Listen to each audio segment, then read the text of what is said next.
Good evening. Welcome to the overnight edition of From Day One.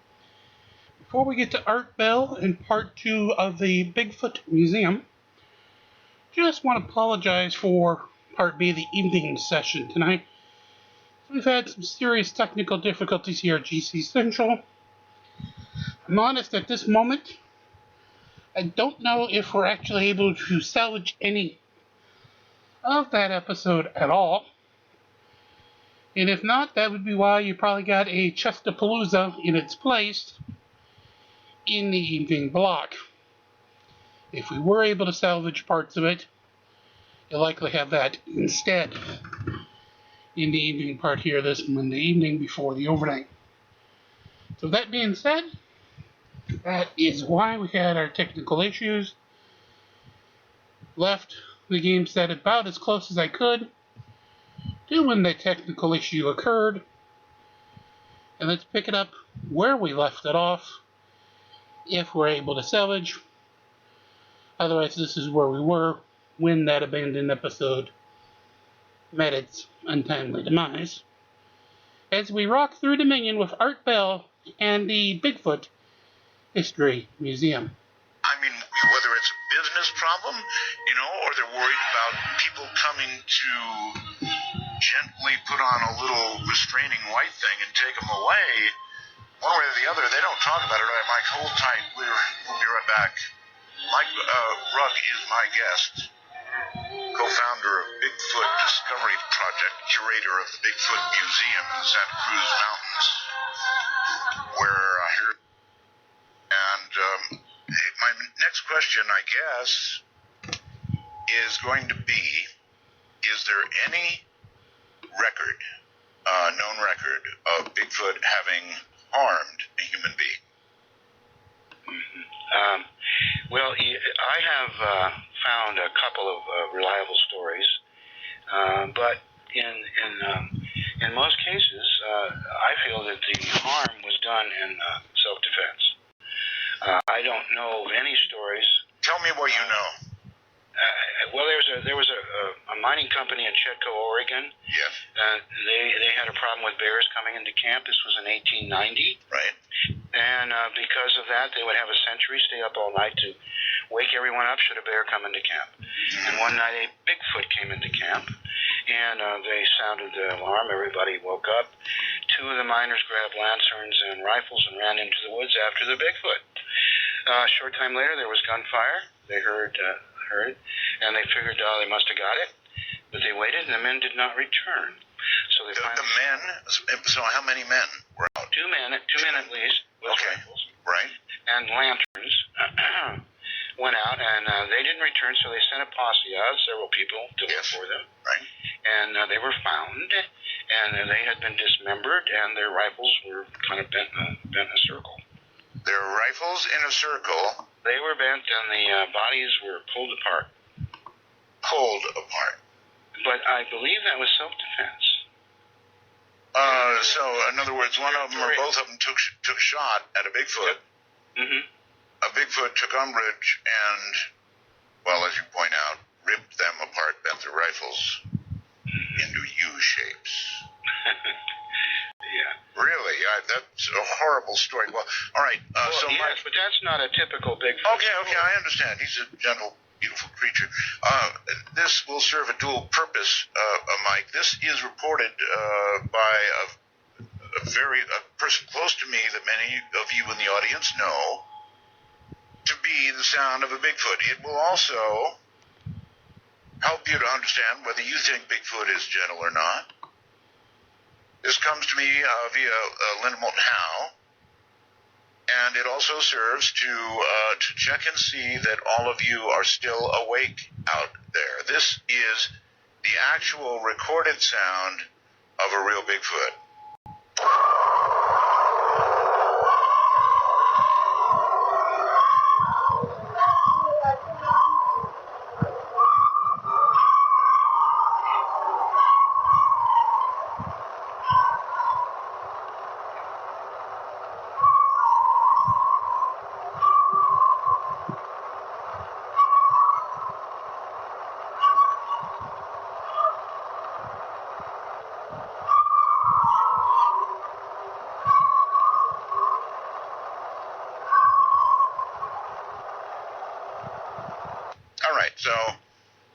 asleep. Welcome back. Glad to have you back. What woke you up was the sound of a Bigfoot. And if in real life that woke you up, and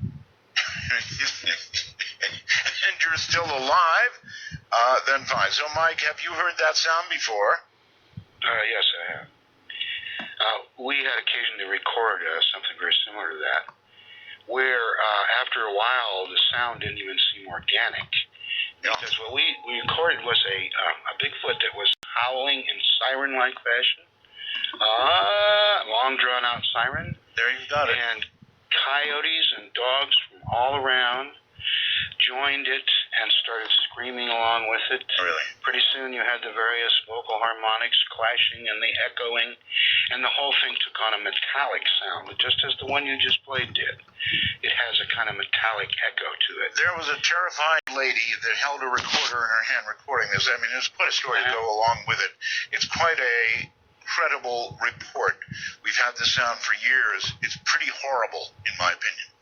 Well, it certainly is loud and disruptive. But I guess, an animal like, I don't know, any big animal, part of staying alive is scaring everything else around the heck away. Well, yeah. And the Bigfoot does what other apes do, and what people would do. If you decided that you had a disagreement with the person that moved in next door, yes, you would have options as to how to deal with that. One of the way would be you could start hassling that person, throw rocks at him, and have your dog poop in his yard, or do all these negative things. Or you could just kind of be quiet and held back and try not to disrupt and try to introduce yourself and be friendly. I'm more of a fan of 1,000-watt amplifiers with great big speakers, Mike, and then the recording you just heard, do it like 1:30, 2:30, 3:30, 4:30 a.m. Mm-hmm. Yeah, I had a woman come in and she said she was awakened by a scream very much like that. And the cat on the foot of her bed went up to the ceiling and then under the bed. Oh, yes. And she said what's particularly unusual was that she has a barky dog, one of those nuisance-type dogs. Yes. And it's kept outside, and the dog was decidedly quiet.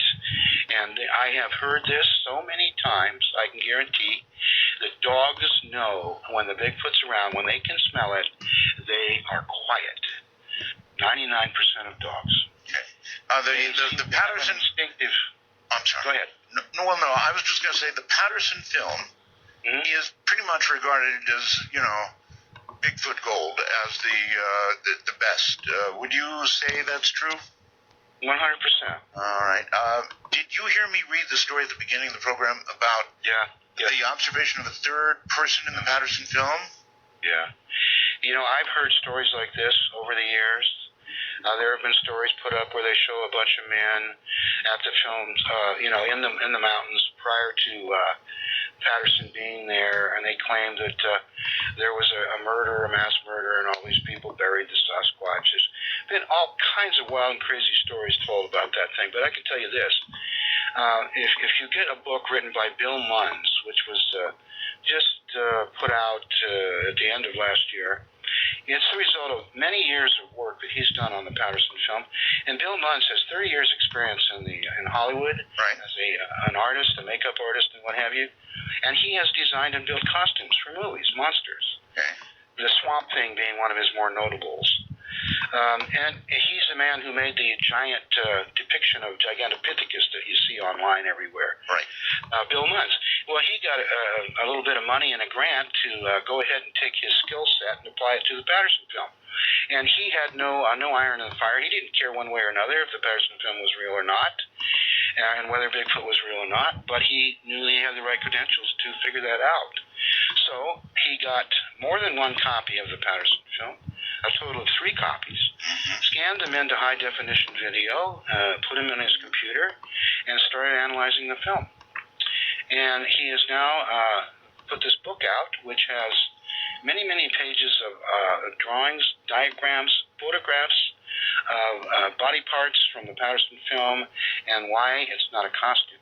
And he has proven in that book, in my opinion, unequivocally, that the Patterson film is not a costume. Now, he doesn't say it's a Bigfoot.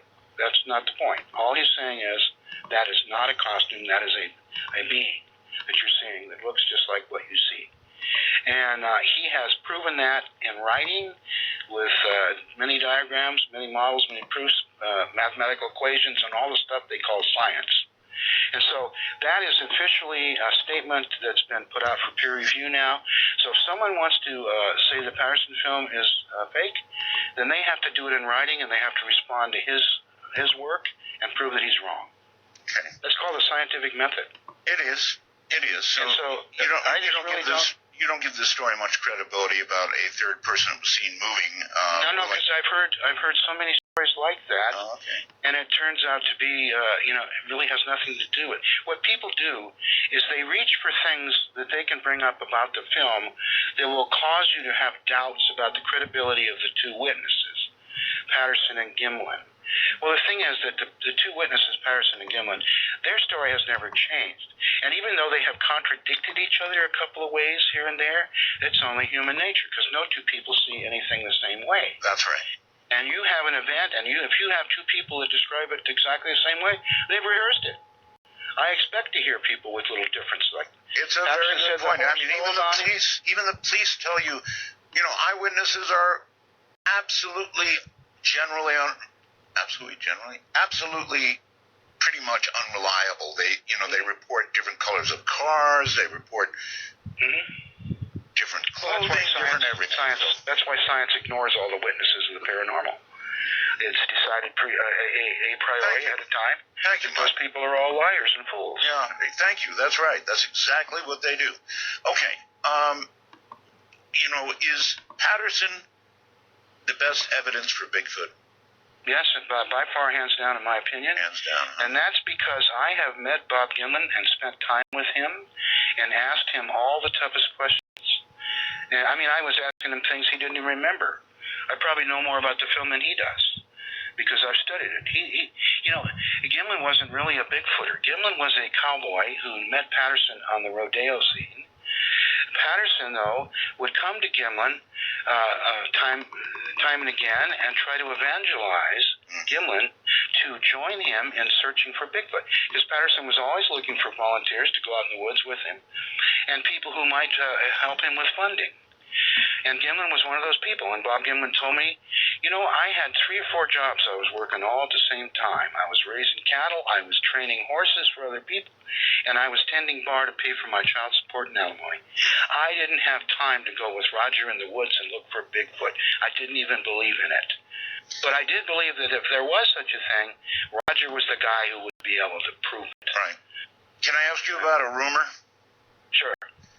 A rumor that there had been, by Patterson's wife, I guess, or at least knowledge of it, a deathbed confession by somebody that the Sasquatch in that film was actually his wife in a gorilla costume. Yeah, this is an urban myth that I have to work with almost every week in the museum. I have to tell people about this because the way the news media handle it. A man named Ray Wallace died around the beginning of the current century. He died, and his family went into his stuff, the boxes in the basement, right, and they found all this Bigfoot paraphernalia.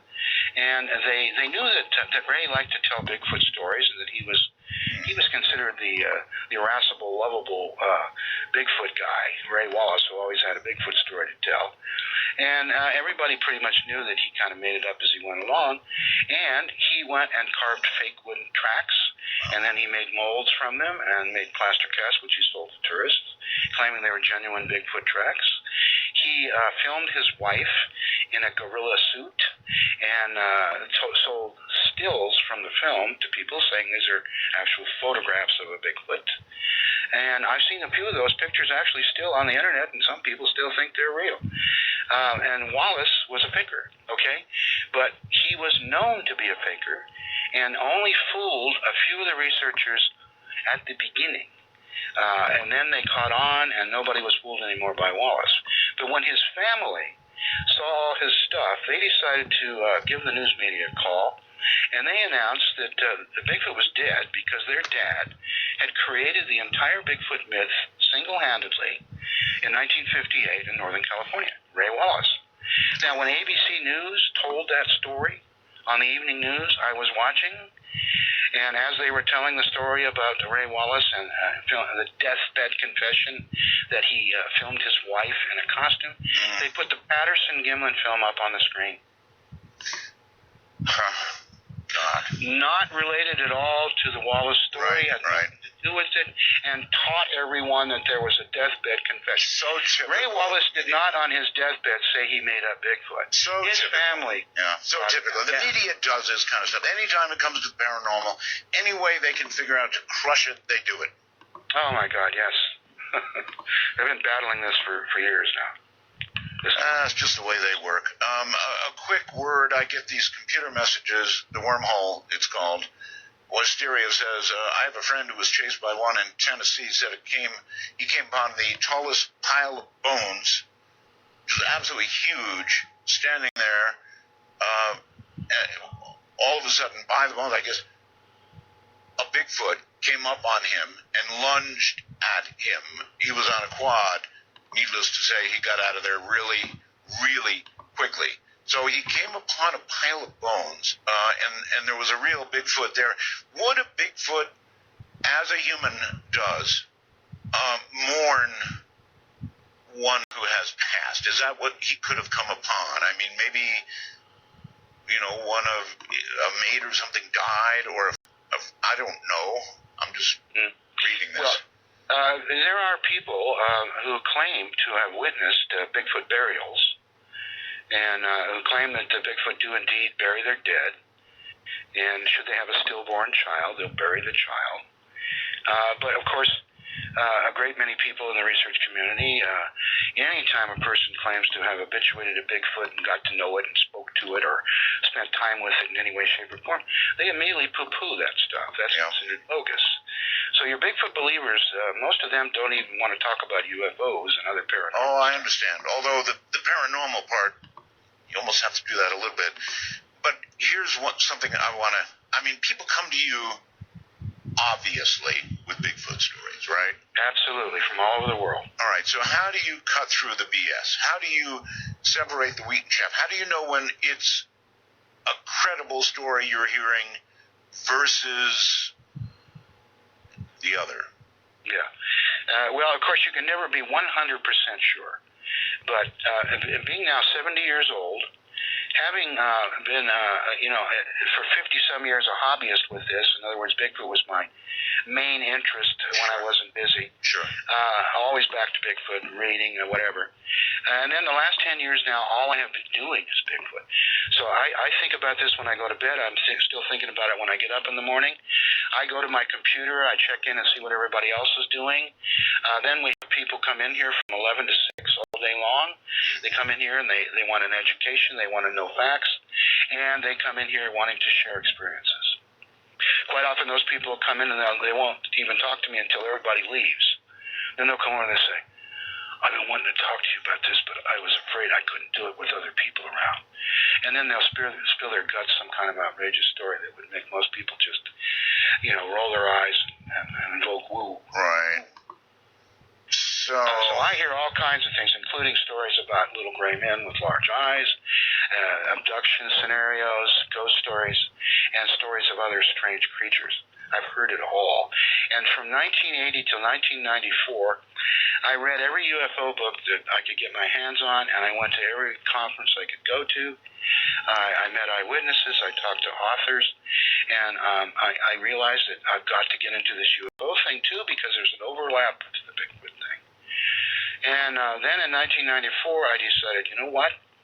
This is too dark, because the UFO thing is about night skies. Night skies is about military, and there's all these shenanigans going on. It's like the X-Files when you get into UFO stuff. It gets more dangerous. Speaking of the X-Files, by the way, the X-Files are coming back. Mike, hold on. What a great interview. My guest is Mike Rugg, and he's a Bigfoot investigator. investigator. We're going to get around to phone calls, so relax, it's coming. And perhaps so is Bigfoot. Do you really want an encounter? If Mike can tell you to have an encounter, would you like to give it a try? This is Midnight in the Desert. The one you held. Donnie and everybody, listen to me. I've been asked about this a million times. I believe what my friend told me is the truth. I did receive a map to the burial site of Bigfoot, 2 of them. My official story is that I lost it in a move. But I will say this. My official story in mind, if I still had the Bigfoot map, I would still tell the official story. It is my position, always has been and always will be, that it is for bugs to say, not me. It's too serious a matter. It could be human beings of some sort that the man killed. It's too serious a matter, so you have my official story, and that remains my official story. Do you understand, Mike, what I'm saying? Yeah, I do. You know, I had heard through rumor mill that some radio DJ who was kind of in competition with you had set this up and did it as a prank to investigate or something. This is what I was told. No. Well, I'm glad to hear that. No, there was nothing like that involved in this. You see how these rumors go? Man. Oh, yeah, I do. And I'm sure that some of that stuff is going on, but this man was on more than just one show with me. I can absolutely get, and plus I absolutely had the map.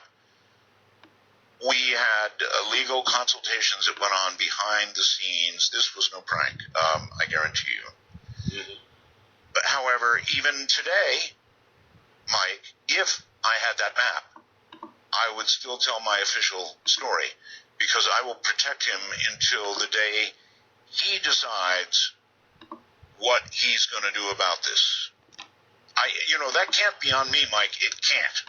No. Well, you're a man of your word. It's too serious a matter. Yeah. For someone else to decide. So, no. Anyway, no prank. That I absolutely guarantee. So, boy, this show is rushing by. Just not enough time to do anything. We don't even have many commercials. So, where do you go from here in Bigfoot research? Well, of course, I will continue to take in the reports and document those. We have a map on our wall that has pins in it. So when we have a local person come in and tell us about a sighting, right, we'd hand them a pin and they'd put it in the map. Right. And you were asking earlier, how do you discern between... a good story and a bad story, sure. Yeah. And, it's just really... the only thing I say about that is, when you've done this long enough and we've heard enough stories, and when you've been on the planet long enough so that you learn about how people operate mm-hmm. and how stories are, it's not real difficult. And I'll tell you what, I've had, 3 or 4 different occasions where people tried to pull the wool over my eyes, where they tried to pull a hoax on me. And I think one of them was hoping that I would make a big deal out of it, and then he could step forward and discredit me by mm-hmm. proving that he had hoaxed me. I think this is done sometimes. I think this is what happened to Tom Biscardi. It happens all the time. Yeah, so you get discredited. In all of these fields, whether it's a baby that looks like an alien, or it's sighting, or it's a creature, or this occurs all the time to exactly do that, to crush somebody. Mm-hmm. Yeah, I know Linda Moulton Howe ran into that when she was working on an HBO special, and Richard Doty told her he was going to give her a movie, and then when the time came, said, "Oh, who are you? I don't know what you're talking about." And I know that she had some problems for a while. because of that incident. So I was at Stanford the same time as Linda. Mm-hmm. She is so serious about her work, as you know. Oh, I know. Very, very serious. She was a few years ahead of me, but we did meet there. All right, I have one serious question for you before we begin taking calls, and it's going to come up after the break. And we kind of touched on it earlier, but didn't do it real service, and that is, if you want to have a Bigfoot encounter, if you actually want to see one of these things close up, what do you have to do it? Now, I guess whether it's paranormal or not paranormal will bear on your answer. Anyway, what I'd like you to do is think about it during the break, and when you come back, we'll describe that, then we'll open the lines. Okay, Mike? No, sure. Excellent. All right, Mike Rugg is my guest. When we come back, the how to do it. Ought to be in a PDF, how to do it. How to have a Bigfoot encounter. Midnight in the desert, rockin' the night. Stay right there. Runs a Bigfoot Museum up in the mountains in Santa Cruz.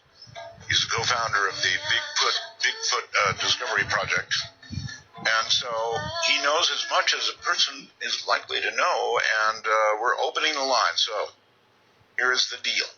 Public line, area code 952-225-5278. Our Skype lines are as follows. In North America and Canada, it would be MITD 51. MITD 51.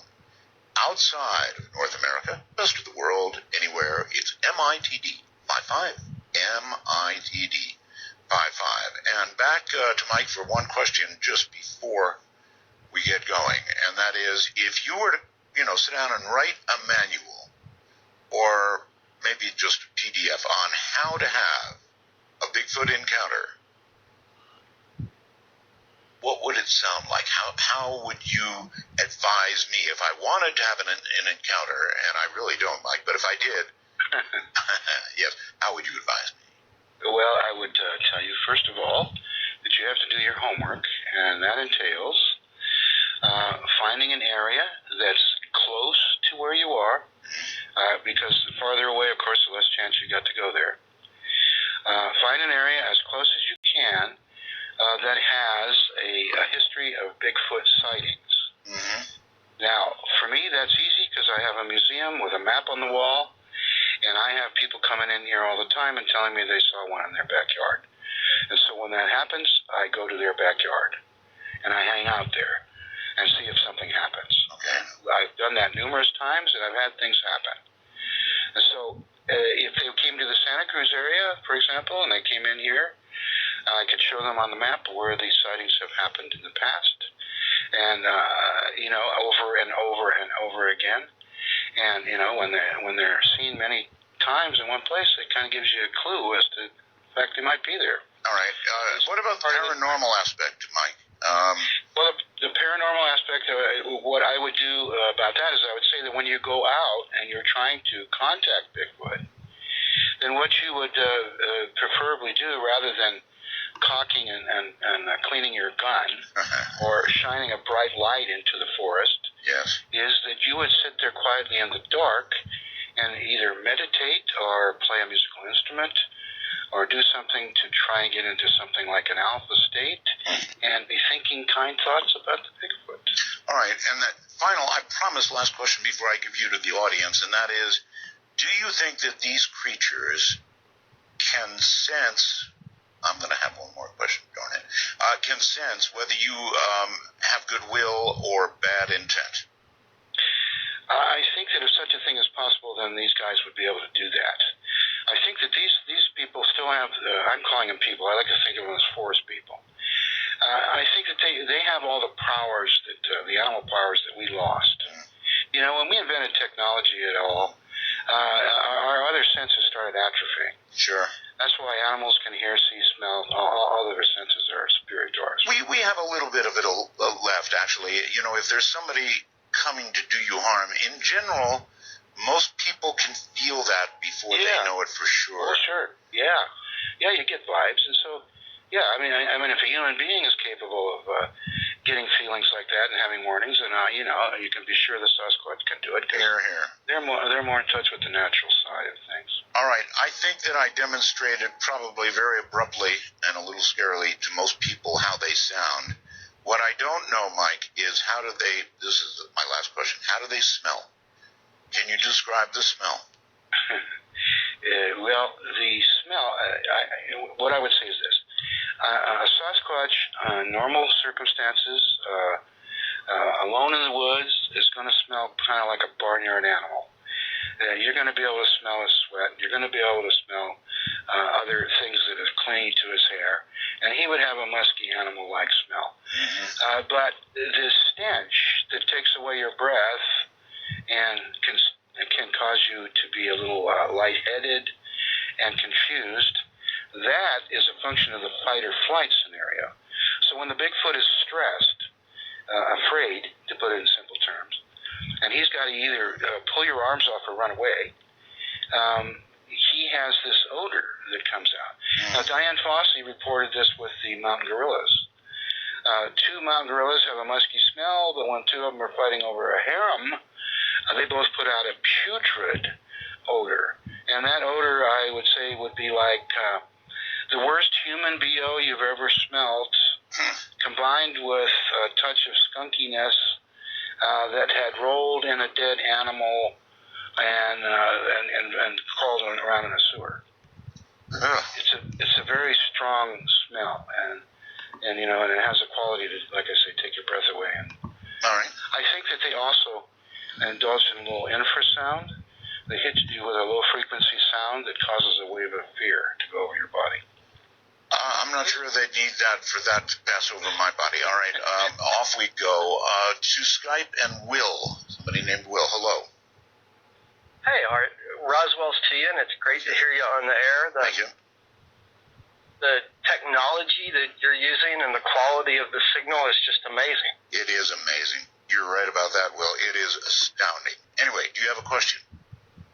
I was listening to a replay a few weeks ago of your interview with Bugs, and I will say that is the most convincing story I've ever heard of anyone out, any Bigfoot story I've ever heard. Oh, yeah. I did a little bit, I was just, had piqued my curiosity so much that I did some online research, and similar to what Ed was saying earlier, there was this radio personality in West Texas named Ed Hale, who, after he was on the radio and people noticed his voice sounded very similar to Bugs, I see, outed him, and he did, I don't know if you may know if he really is Bugs, but he admitted to it. No. But he says that the feds came to his house, took him out, made him dig up the bodies, and he no longer has any evidence. That's all nonsense. It was not a hoax. I can tell you that because of everything that happened behind the scenes. We were talking to lawyers. We were doing all kinds of things with Bugs. No. This was not any hoax. Well, Ed Hale may be a con job then, but listening to your show, it is the most convincing story, and his knowledge about hunting and his story, it just made a lot of sense. Very credible guy. Yeah, well, people also thought that Whitley was Victor, and on and on and on. They think they recognize voices. Trust me, Will, I'm telling you, from behind-the-scenes stuff, and there was a lot of it, was no hoax. Well, thank you very much, Art, and I just can't say how much I enjoy your show, so thank you for taking my call. You're very welcome. Thank you for making it. And let's go, I don't know. Let's take a chance and go to Amarillo, Texas on the phone. Hi. Hi, this is Guy in Amarillo. I wonder if you all might talk about the work of Melba Ketchum and some of the DNA tests that she's been conducting recently. I think that Mike might just know something about that. Mike, do you? Of course, yes. Okay, tell us what you can. Well, Melba Ketchum had a little business where she did animal identification from DNA samples. Right. She was first approached by Josh Gates, Destination Truth television show. Mm-hmm. He gave her some hairs, purported to be from a Yeti. she tested them and said that they were definitely anomalous and seemed to react positive with human markers. She didn't expect that, so she suddenly became interested in the Bigfoot stuff for the first time. Right. So then David Paulides went to her and gave her another sample, which she found to be strange and seemed to be in the human category, but not not a human. And she thought, well, we should really start to look into this. So she put out the word, and I, amongst many other people across North America and Canada, provided her with sample material that we had gathered. I sent her, through a long process, part of the tooth that we have on the website there. She got some of the center of the pulp out of the tooth in a sealed sterile envelope, turned over to her. She never did use it, though, in her test, but she did get over 110 samples. She vetted those down to about the best 30 or so, I don't know exactly, and then gave the samples to 3 different forensics labs on 3 different campuses and asked them to pull full genome sequences. Right. And luckily a man named Wally Herson was willing to pay the bill to get this done. This costs thousands of dollars. Sure. That's why it's never been done before. And so they pulled full genomes according to the paper that she wrote on it, published for peer review. And they came up, all of them, with the same results. It was a blind study. They didn't know what they were looking for. And they asked her, what is this stuff you gave us? It seems to be half human and half something we can't identify. Oh, boy. And so, as it turned out, the X chromosomes appeared to be 100% Homo sapiens, but the Y chromosome was off the charts. Meaning off the human charts. Didn't match up with humans, didn't match Neanderthals, didn't match Denisovans. Wow. Didn't match apes, gorillas, chimps, none of the above. And so is that where it stops, or can they... But it's about 60,000 years old. So what she says in essence is, Bigfoot is a hybrid cross between a human and apparently a leftover Ice Age caveman. But that's kind of what I thought he was in the first place. There you go. Incredible. And incredible that this creature could still be walking the earth. That's just amazing. Well, that's because they were smart enough to hide. Apparently. Instead of the Neanderthals didn't hide, they're gone. The Native Americans, they fought us, they're on reservations. Yeah. The Bigfoot hid, and he's still free. All right. Brian, your turn with Mike. Hi. Hi, Art. Wow, this is an honor to be speaking with you. I'm a long-time listener since '97, first-time caller. Thank you. And I'm a trucker. You're in a truck? Oh, yes, I'm a trucker in Texas. You know what? I hear it, brother. I hear it. You know what? I think you're my first trucker on this program. Gotcha. Well, nice. Congratulations. I'm in Texas, and I usually listen on 1200 WOAI, but that other show with Snorri is on, so hopefully you'll make a strong comeback and replace his... Sorry, a keister. Well, eventually. listen. Great. Yeah. Listen. How are you listening? You're like on 4G or LTE or something? 4G. 4G. Okay. Well, we're everywhere. We're everywhere. So all we've got to do is get the word out. Yes. Anyway, you've got Mike here. You've got Mike. I was calling tonight because it's an interesting show. Oh, yes. I'm enjoying it. And I wanted to say that George Lucas actually believed in Yeti and Sasquatch, Bigfoot. In episode 5, he had a Yeti dragging Luke off into a cave. And Sasquatch made an appearance in every one of his shows. You would know him as Chewbacca. So George Lucas really believed in this himself. And there's a lot of famous people out there that believe in it, as well as a lot of people that, like myself and yourself.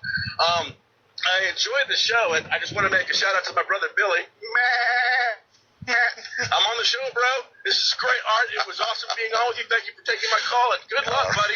My first trucker. Thank you very much. And I want to note that not only is the quality of the audio that we get, no matter who it would be, even a trucker, as you just heard, going on the highway.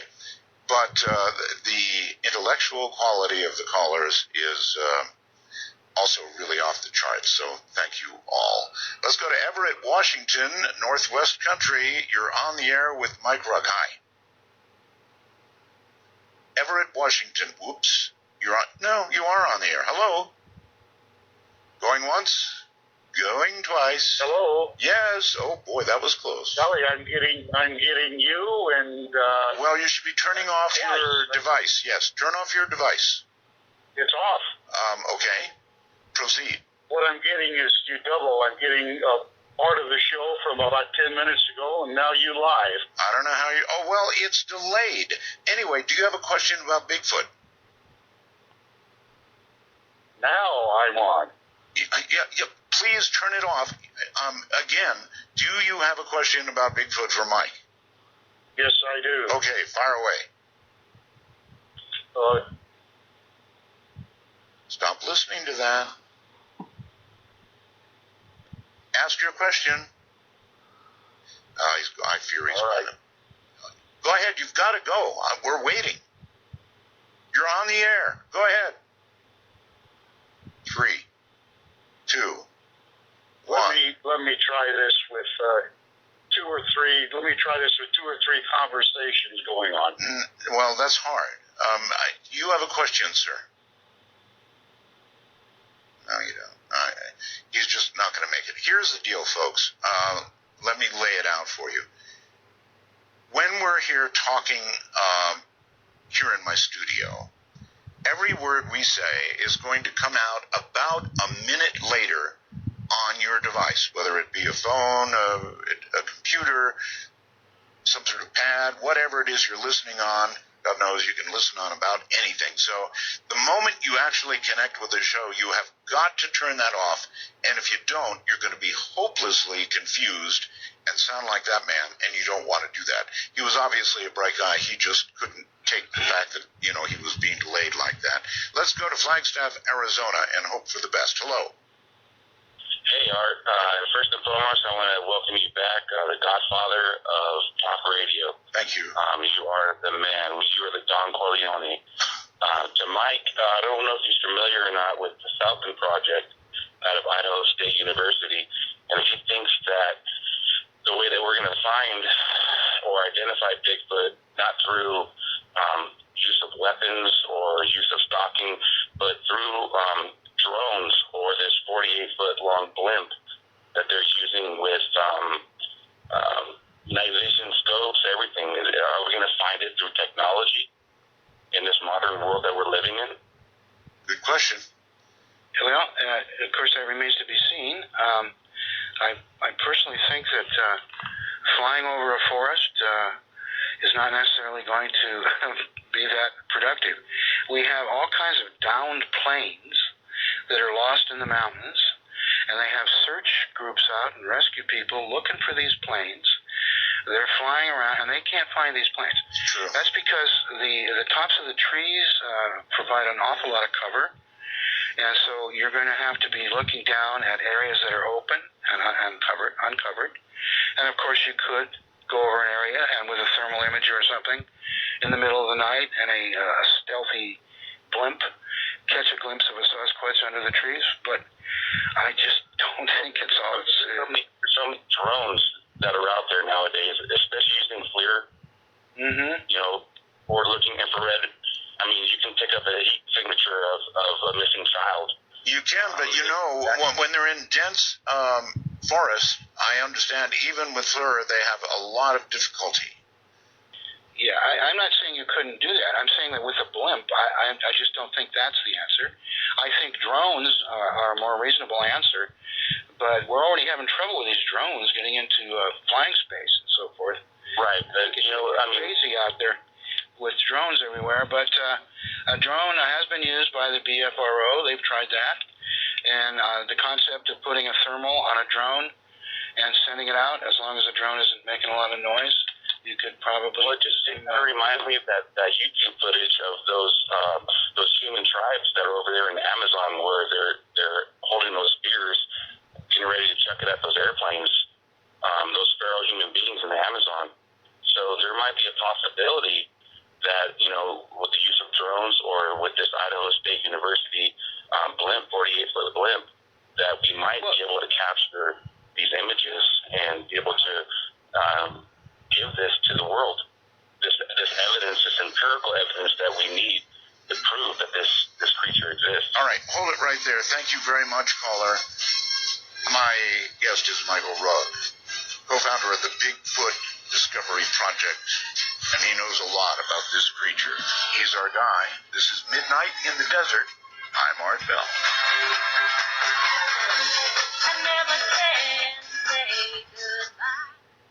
Yes, indeed, and even, I guess, if you're rolling in a truck, it can be done. We just heard, amazing. Skype is in North America, MITD51. That's the way to call us. Just put in MITD51. You can search it, you'll find it, put it on your list, call us when you want.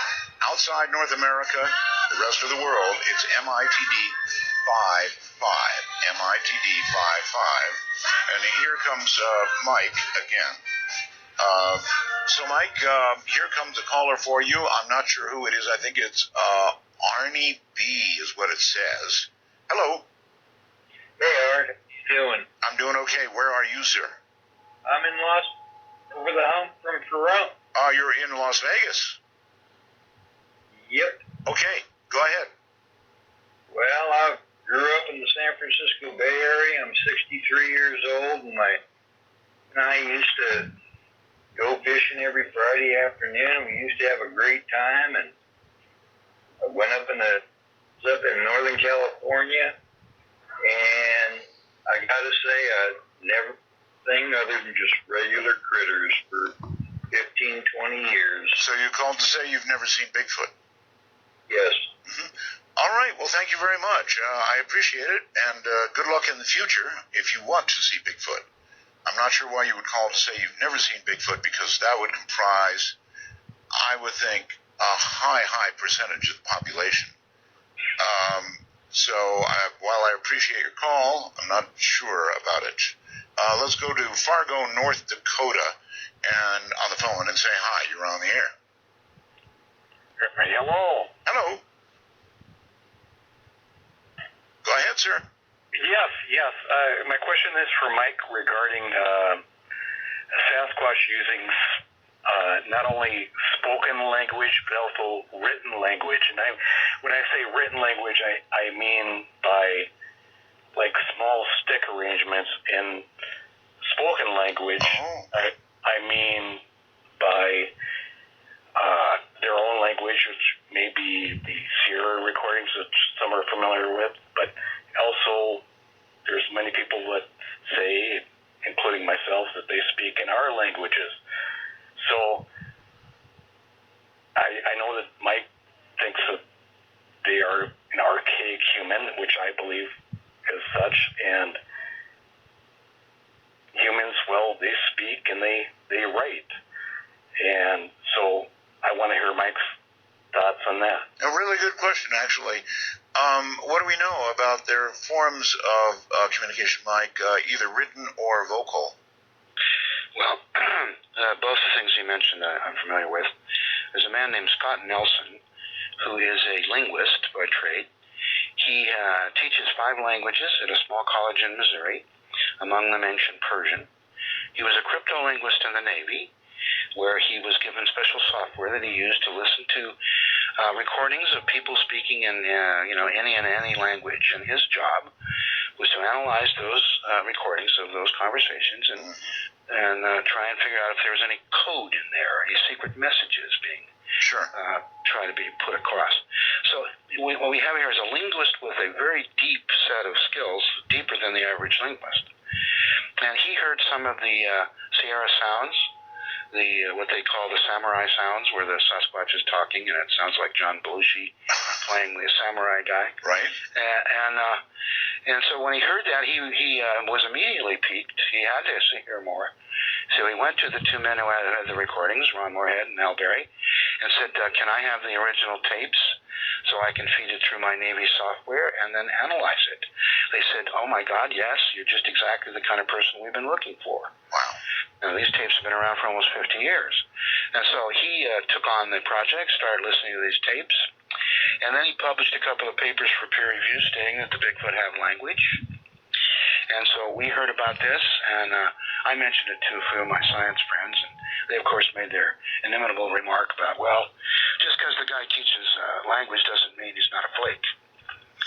So I said, okay, well then let's invite him out here in person so we can see if he's a flake or not. Mm-hmm. So we had a conference, and I invited Scott Nelson here, and he struck me as anything but a flake. And that is where we are going to leave that for tonight.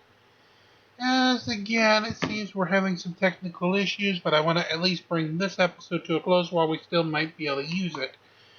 So please make sure you do like, share, and subscribe. Help us get to the goal of 50,000 views, 1,000 subscribers. So, Boxy.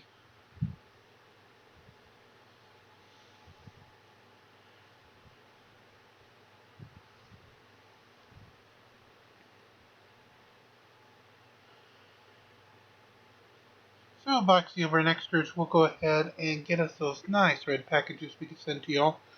Google put us on the algorithms, and of course, 50,000 views, 1,000 subscribers being that goal. As we'll bring this episode to a close early, just to make sure we can still use it, even though we are again having some technical issues. So until next time, like, share, and subscribe. Be kind to one another, and release the Krakens as we march along this overnight and every overnight here from day one. Have a great night's sleep. Think about those, not bed bugs, but Yetis and Bigfoots, and we'll see you tomorrow.